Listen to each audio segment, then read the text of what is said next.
जय हिंद मेरे प्यारे दोस्तों। आज मैं आपको कक्षा 10 प्रश्नावली 6.3 का प्रश्न संख्या 12 का हल कराऊंगा। इससे पहले मैंने 11 क्वेश्चन हल कराकर वीडियो अपलोड कर दिया है। तो चलिए स्टार्ट करते हैं। कह रहा है एक त्रिभुज ए बी सी, यानी कि ए बी सी त्रिभुज है की भुजाएं ए बी की भुजा है ए बी और बी सी, बी और सी तथा माध्यिका ए डी, माध्यिका A D.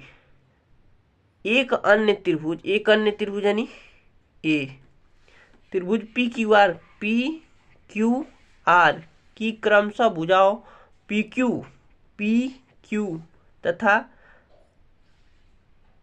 P Q P Q और क्यू आर तथा माध्यिका पी एम के समानुपाती, अर्थात ए बी बट्टा पी क्यू बराबर है बी सी बट्टा क्यू आर के और ए डी बट्टा बराबर है ए डी बट्टा पी एम के।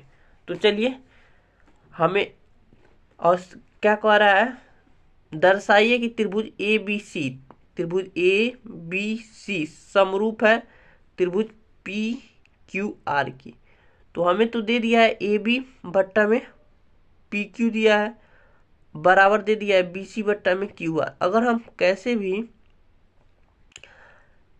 पी आर बराबर ए सी कर दें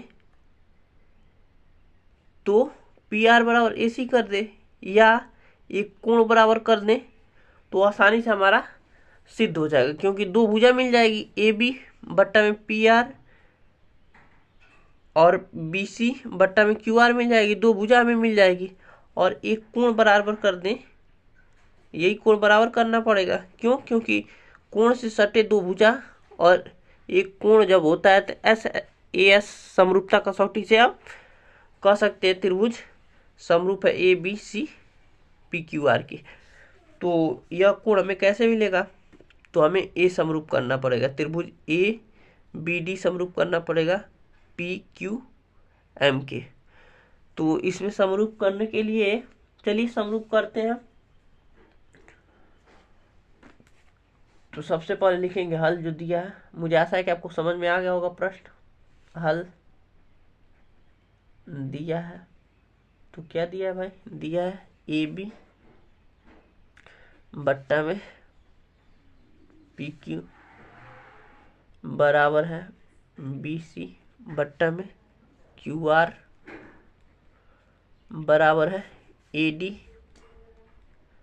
बट्टा में पी एम के। इतना तो बराबर हो गया। अब लिखेंगे हम त्रिभुज ए बी डी समरूप करना है त्रिभुज पी क्यू। क्यों कर रहे हैं? क्योंकि यहाँ से कोण बी का जब भी समरूप हो जाता है तो कोण ए बराबर हो जाएगा, कोण बी ऐसे हो जाता है ना, कोण डी बराबर हो जाएगा कोण एम जब समरूप दिखा देंगे तो लिखेंगे त्रिभुज। अब समरूप करना है तो लिखेंगे ही त्रिभुज ए बी डी और त्रिभुज पी क्यू एम में। प्रश्न में हमें यह तो कहा नहीं समरूप करने के लिए, यह क्यों समरूप करना है, क्योंकि यहाँ से कोण बी का मान मिल जाएगा, समरूप हो जाएगा तभी तो कहेंगे। तो अब इसको समरूप दिखाने के लिए हमें तीन भुजा बराबर करनी होगी या तीन कोण तो बराबर कर नहीं सकते, भुजा ही बराबर करेंगे। तो लिखेंगे, देखिए यहाँ से लिख देंगे ए बी बट्टा में पी क्यू बराबर बी सी बट्टा में क्यू आर बराबर ए डी बट्टा में पी एम, लिख देंगे, दिया है। अब देखिए ए बी बट्टा में पी क्यू है और बी डी, अब यहाँ पर बी डी लाना है, यहाँ पर बी सी है और यहाँ पर क्यू एम लाना है और यहाँ पर क्यू आर है और ए डी बट्टा में पी एम तो है। बस एक चीज़ को हम कर दे तो थोड़ा सा आपको रफ पे ले चलेंगे ताकि आपको समझ में आ जाए। नहीं तो हम तो डायरेक्ट कर सकते हैं लेकिन आपको समझ में आना जरूरी है ना। तो एक मिनट, हाँ एक तो देखिए दोस्तों, कह रहा है माध्यिका, जब भी माध्यिका रहता है तो माध्यिका भुजाओं को बराबर हिस्से में बांटता है, ठीक है। तो यहाँ से लिख देंगे चूंकि BD बराबर है DC, इसलिए BC बराबर होगा BD प्लस DC होगा ना। देखिए चूंकि BD बराबर है DC, इसके बराबर ये क्यों बराबर है, क्योंकि माध्यिका दिया है, और BC बराबर तब हो जाएगा BD प्लस DC। इतना समझ में आ गया, तो अब आसानी से आपको समझ में आ जाएगा। अब यहाँ से देखिए BC और BD, हमें BD निकालना है, क्यों, क्योंकि त्रिभुज ABD समरूप करना है, इसीलिए हम BD का मान निकालेंगे। तो BD लिख देंगे प्लस DC की जगह हम BD मान भर दें, रख देना, तो BD। तो BC का मान हमारे पास आ गया कितना, 2BD। इसी प्रकार हम लिख लेंगे, इसी प्रकार हम लिख लेंगे QM बराबर, देखिए इसी प्रकार लिख लेंगे QM बराबर, Q कहाँ क्या दिख नहीं रहा क्या, इसी प्रकार लिख लेंगे QM बराबर क्या हो जाएगा, QM नहीं यार, QR बराबर हो जाएगा 2QM।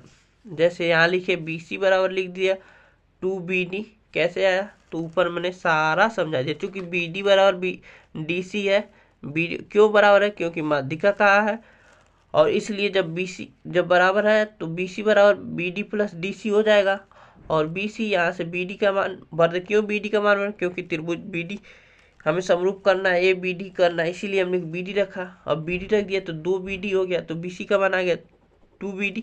इसी प्रकार यहाँ भी QR बराबर आ गया 2QM। मुझे मान आशा है कि आपको समझ में आ गया। अब आसानी से यहाँ लिख देते हैं। अब देखिए BC की जगह हम लिख सकते हैं AB बट्टा में PQ बराबर, BC की जगह हमारे पास क्या है 2BD, और यहाँ 2QM आया है, QM आया है, और AD बट्टा में PM। ठीक है, अब यहाँ से 2 से 2 साफ हो गया। तो अब देख सकते हैं AB बट्टा में PQ, BD बट्टा में QM, और AD बट्टा में PM। तो सभी संगत भुजाओं का अनुपात बराबर हो गया। तो लिख सकते हैं S समरूपता कसौटी से त्रिभुज ABD समरूप है त्रिभुज PQM के। तो जब समरूप हो गया तो हमें यहाँ से चाहिए, क्यों समरूप किया, क्योंकि हमें कोण B का मान समरूप क्यों करना है, क्योंकि प्रश्न में कहा ABC समरूप दिखाइए PQR के। तो हमने देखा कि AB और PQ और दिया है, और BC बटा में QR भी दिया है, तो हमें AC ज्ञात करते या अब PR का अनुपात बराबर करते। देखिए वो करना संभव नहीं है, हमने देखा बहुत आसानी से एक कोण दिखा देंगे। क्योंकि हमें समरूपता कसौटी कितनी है, कोण दिखाकर कर सकते हैं, 3 कोण दिखाकर कर सकते हैं, 3 भुजा दिखाकर करते, 1 कोण 2 भुजा दिखा। तो हमने 2 भुजा तो हमारे पास था ही, 1 कोण बराबर करना था। तो कोण हमने त्रिभुज ABD और त्रिभुज PQM को समरूप दिखाया, यहाँ से कोण B हमें मिल गया। तो यहाँ से कोण A बराबर हो जाएगा कोण P, कोण B बराबर हो जाएगा कोण Q, और कोण D बराबर हो जाएगा कोण M। हमें काम क्या है, कोण B का, तो लिख लेंगे कोण B बराबर है कोण Q। इसे समीकरण 1 कह देंगे। ठीक है, अब बहुत आसानी से हल हो जाएगा। अब लिखेंगे त्रिभुज ABC और त्रिभुज PQR में तो कोण लिखेंगे कोण B बराबर है कोण Q के। कहाँ से आया है, समीकरण 1 से, कारण भी लिख देंगे भाई। और AB बट्टा में PQ बराबर में BC बट्टा में QR। ये तो दिया ही है, देख सकते हैं ऊपर दिख रहा है क्या आपको? हाँ ये दिया है। अब देख सकते हैं दो भुजा और एक कोण बराबर हो गया, तो लिख सकती है SAS समरूपता कसौटी से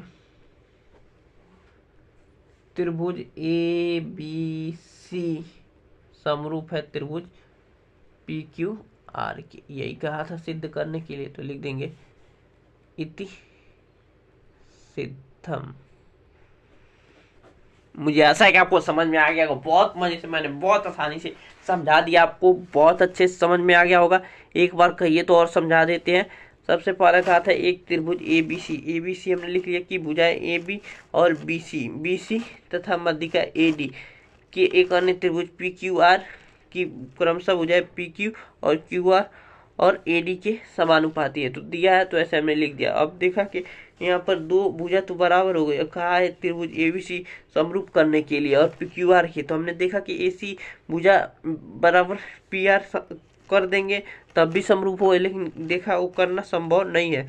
देखा सबसे आसान तरीका है, हमने एक कोण बराबर करने के लिए ABD समरूप करना पड़ेगा PQM के। तो हमने लिखा त्रिभुज ABD और त्रिभुज PQM के। हमने ऊपर से लिख लिया दिया है, और उसके बाद देखा BC बटा QR, इसको हटाना होगा। जब इसको समरूप करना है ABD को, तो यहाँ पर BD लाना होगा और PQR दिया है तो QM लाना है। तो QM लाने के लिए हमने यहाँ पर आपको समझाया, चूंकि BD बराबर DC दिया है और BC बराबर BD प्लस DC, तो हमें BD का मान चाहिए, इसलिए हमने DC की जगह BD का मान भर दिया।